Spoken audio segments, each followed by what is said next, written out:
Nós estamos num momento muito delicado da história do nosso país. Talvez não haja em nossa história um momento tão preocupante como esse aqui.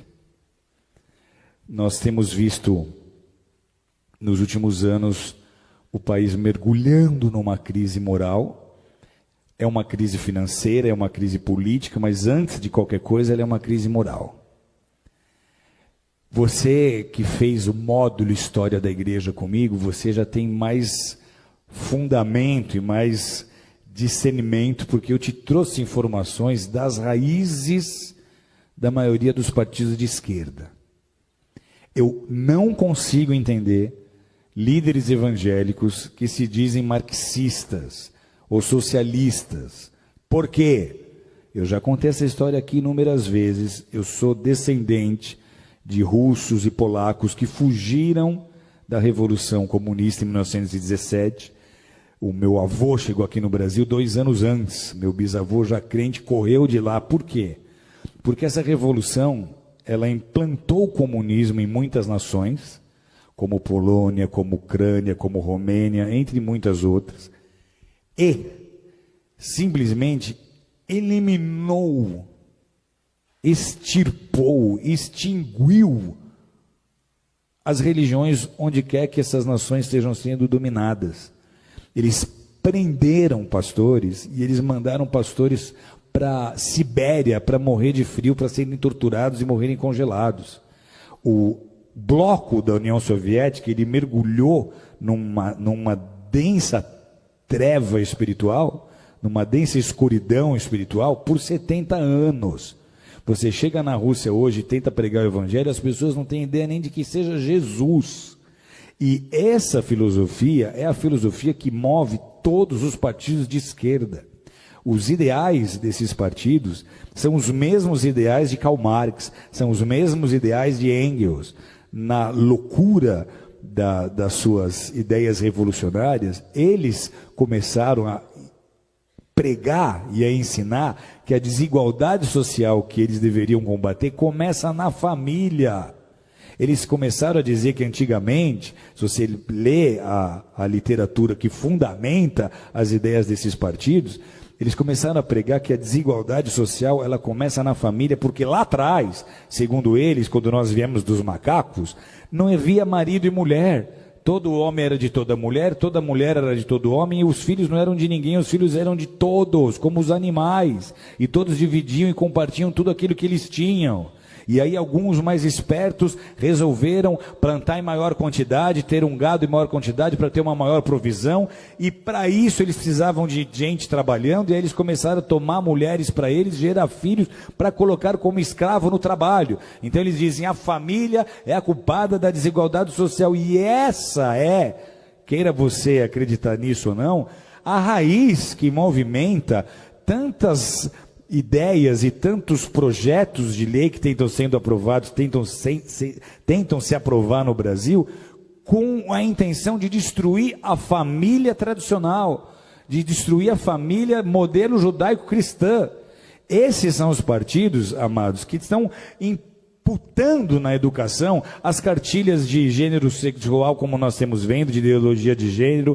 Esses são os partidos que estão apoiando os direitos humanos, como vocês têm visto, que apoia muito o direito do bandido, do assassino, mas não quer saber da vítima. E eles transformaram, nesses anos que estiveram o governo, o Brasil no país que nós somos hoje. Não só mergulhado em crise moral, mas financeira. E por que é importante nós nos posicionarmos agora? Porque de tudo que você já viu, que já veio à tona do que eles fizeram nesses 13 anos, que só comprovou um desgoverno. Porque o compromisso desse bloco não é com a nação brasileira. Eles nem usam a bandeira do Brasil, eles usam bandeiras vermelhas. Por quê? Porque lá em 81, o nosso ex-presidente Lula se juntou com Fidel Castro, eles formaram o Foro de São Paulo.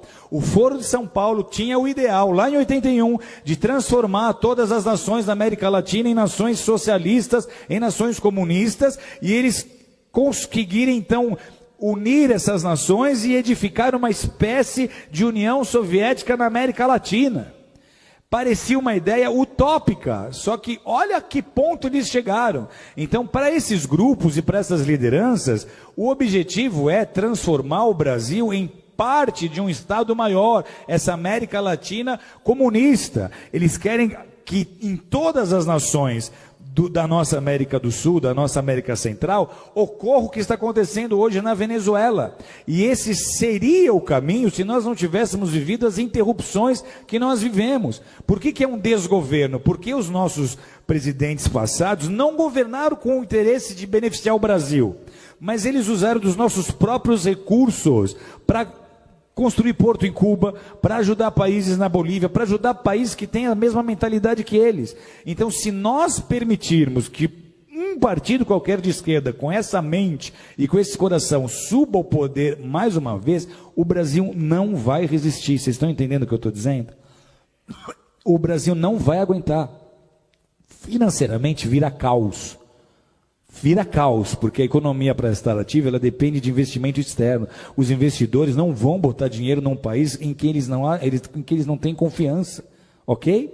Então, se sobe um líder de um partido desses e ele tenta botar um bom ministro da Fazenda para tentar convencer os investidores de que tudo vai dar certo, isso não vai funcionar. Vocês estão entendendo ou não? Então, vira caos. A grande preocupação qual é?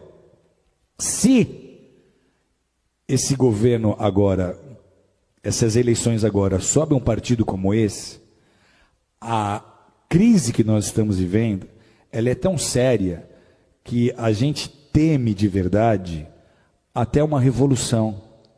Porque vai ser muito fácil as pessoas do centro, oeste, sul e sudeste não aceitarem esse governo. Vai ser muito fácil nós começarmos a ver manifestações políticas sérias. Vai ser muito fácil a população começar a exigir uma intervenção militar. Uma intervenção militar era um assunto nem cogitado em rodas de bar há 2, 3 anos atrás, mas hoje está se tornando um assunto em pauta, porque se nada acontecer, amados, alguém aqui conhece alguém que morou na Venezuela, que veio da Venezuela? A Venezuela, até muito pouco tempo atrás, era um país próspero. Eles têm petróleo. Sabe o que falta hoje na Venezuela? Falta papel higiênico. Sabe o que aconteceu há 4 anos atrás? Eu estou numa sauna, no Vale Nevado, conversando com um venezuelano que tinha ido esquiar. E ele conta, a Venezuela está faltando papel higiênico. Isso há 4, 5 anos atrás. E eu falo, mas como é que começou isso? Ele fala, começou como está acontecendo com o Brasil. Começou trazendo médicos de Cuba. Então, tudo que eles fizeram na Venezuela, eles iam tentar fazer no Brasil.